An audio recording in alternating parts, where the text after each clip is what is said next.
भाव लगता एगो माई माई के दरबार में जाता रही और माथ पर घूंघट रहता और कह तरी कैसे कि बनल रहो नहीं हरवाए मैया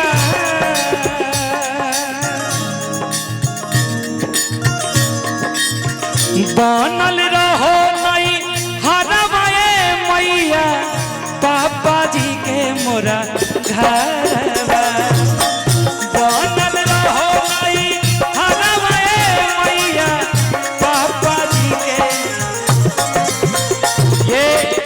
सोनू मुखिया जी एक तरफ से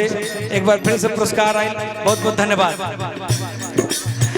बनल रहो नहीं हरवाए मैया पापा जी के मोरा घर अरे इहे बरवा अरे इहे बरवा दी होए मैया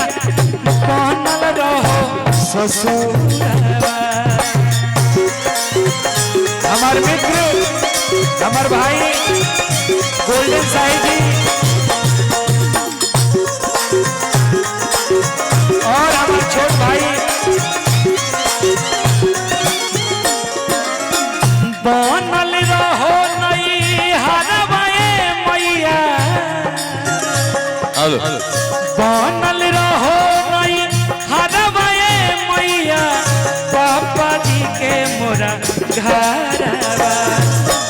बनल रहो नहीं हरवाए मैया पापा जी के मोरा तो इहे बरवा अरे इहे बरवा दी होए मैया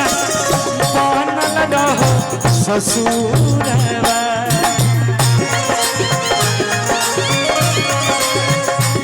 हमारे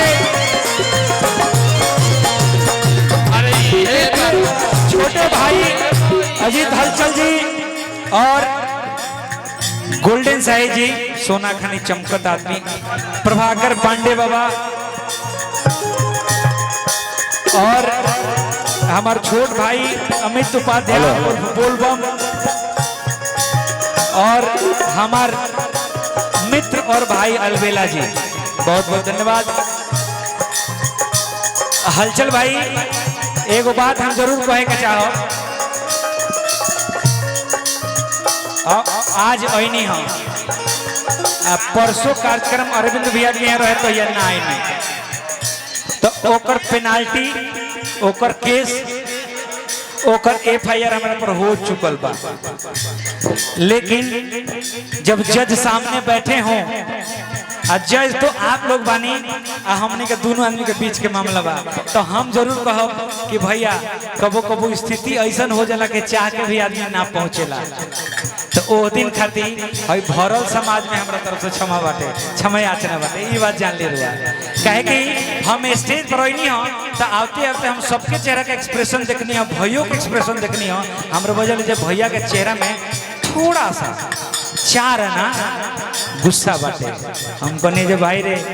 समझदारी यही में बाकी समझदारी नइखे देखावे के सरेंडर कर दे जा क्षमा करे हम एकरा से कहनी कि से मत के कह देबे कि जात भाई के आ गइले हम हमरा के ना आइले लेकिन ऐसा बात भैया नहीं क्षमा कर दे हम तू तो बदनाम बड़ा ही नाम से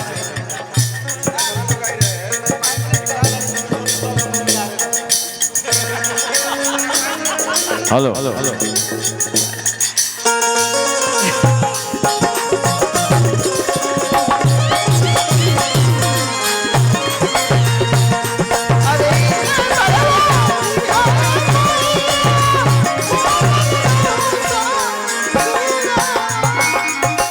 चम चम चमके हमरा सिनुरा लहके चम चम चमके हमरा सिनुरा लहके असही पावत रही बलम जी के प्यार के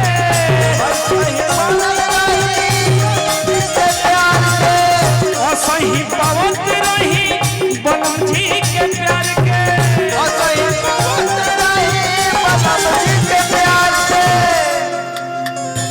कितना निमन लागता ऐसे हमने के गावे नहीं सा तो भीड़ तो ढेर रहेला लेकिन कलाकार दोसर ना रहेला।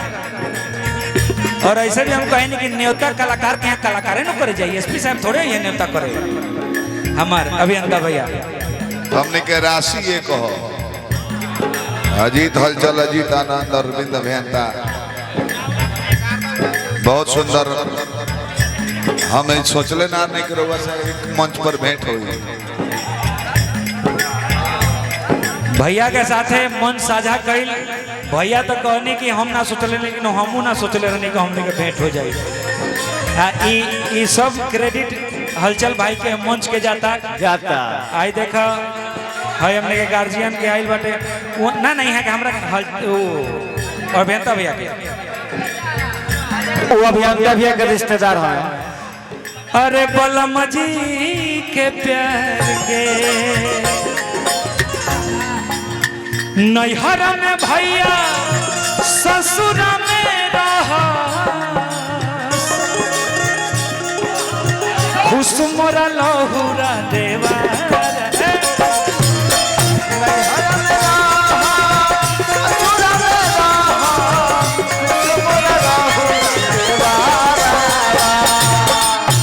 हेलो मालिक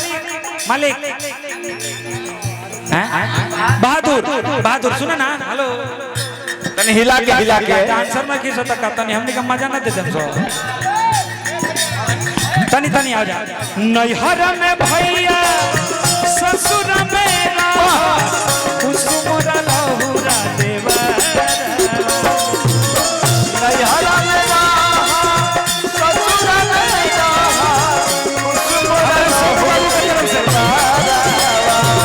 तो इहे बरवा अरे इहे बरवा की होए मैया बनल रहो ससुर इहे बरवा की होए मैया बनल रहो